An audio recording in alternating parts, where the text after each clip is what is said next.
Jadi gue mau ceritain pengalaman tetangga gue sendiri. Tetangga gue ini tinggalnya di Bintaro, di perumahan yang sebelahan sama rel kereta api.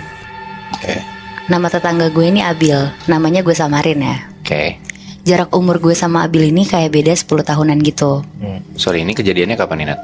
Ini kejadiannya kira-kira tahun 2019, Bi.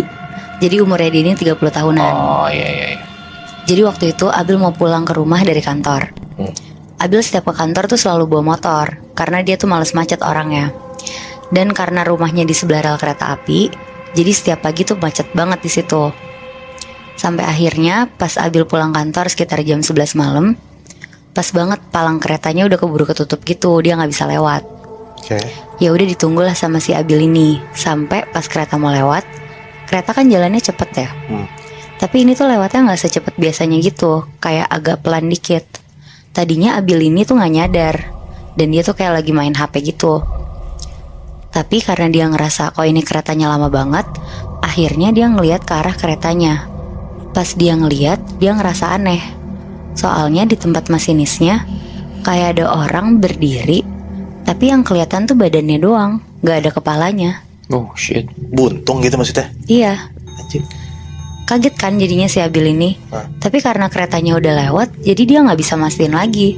Jadinya ya udah, dia nggak terlalu mikirin apa yang barusan dia lihat. Ya gue juga bingung sih jadi Abil ini kan, Bi. Mana dia sendirian terus naik motor. Rasanya kan kayak pengen cepet-cepet pulang aja kan. Jadi di situ Abil doang yang ngeliat, kayak kanan kiri dia nggak ada siapa-siapa gitu? Iya, Bi, jadi kebetulan di situ tuh Abil sendirian doang, sepi emang suasananya. Oh, oke. Terus. Pas udah sampai rumah, Abil nih kunci pintu, terus lanjut makan, beres-beres kamar, tidur-tiduran sebentar. Terus si Abil ini lanjut pengen mandi.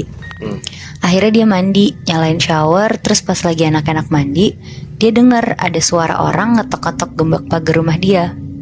Tapi karena besi, jadi kan suaranya kenceng banget ya, jadi kedengeran sampai kamar mandinya dia. Karena Abil gak enak takut orang tuanya kebangun, akhirnya dia buru-buru selesain mandi, terus sandukan dan pakai baju. Lari nih si Abil buka kunci pintu rumah, terus dia keluar rumah. Pas dia lihat ke pagar, dia lihat nggak ada siapa-siapa. Jadi pagarnya Abil ini tuh pagar yang nggak tinggi-tinggi amat gitu, yang kalau ada orang pasti bisa kelihatan gitu kepala orangnya dari dalam. Orang dari luar pun bisa ngelihat ke pintu rumahnya dia. Jadi kayak pagarnya cuma nyampe perut gitu lah ya tingginya. Iya. Terus si Abil ini mikir, oh udah pergi kali ya, karena dia kelamaan buka pintunya tadi. Akhirnya Abil masuk lagi ke rumah, terus dia siap-siap untuk tidur. Karena besok paginya kan dia harus kerja lagi kan.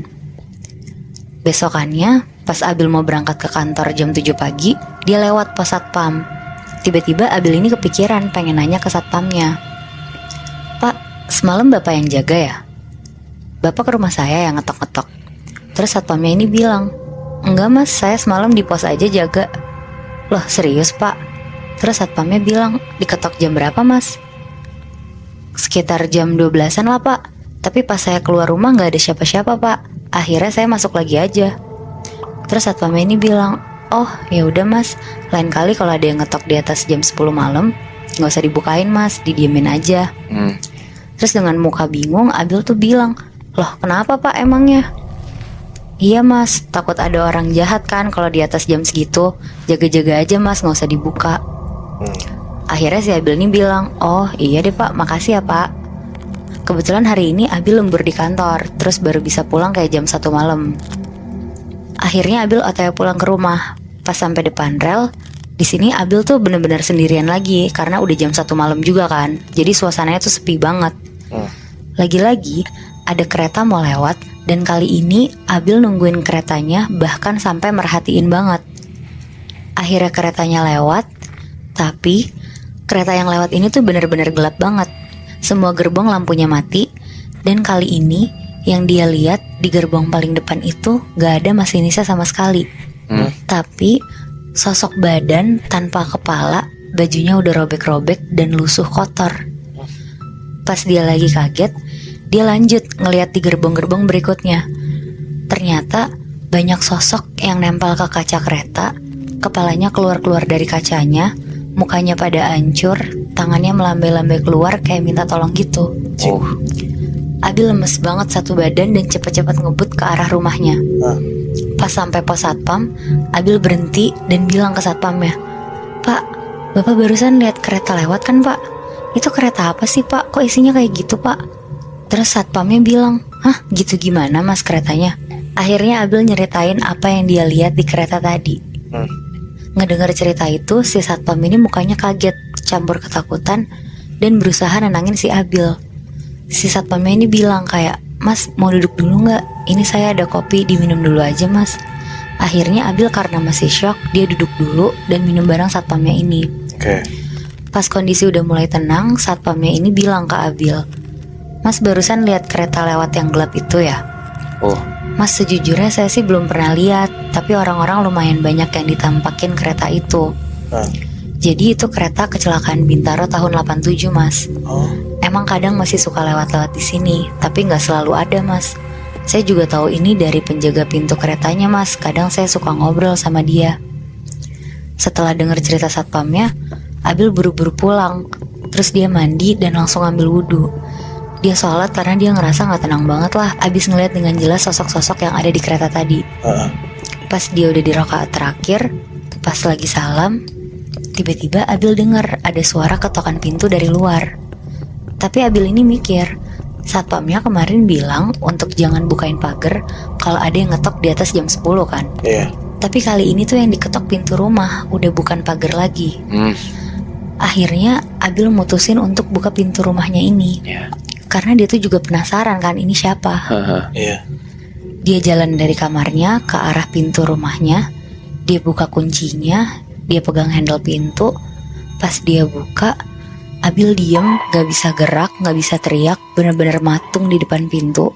Dia ngeliat ada sosok badan tanpa kepala, sosok perempuan muka hancur, sosok anak kecil yang lagi gandengan sama ibu-ibu, dan masih banyak sosok lainnya. Semua berlumuran darah berdiri di depan pintu rumah ngeliatin Abil.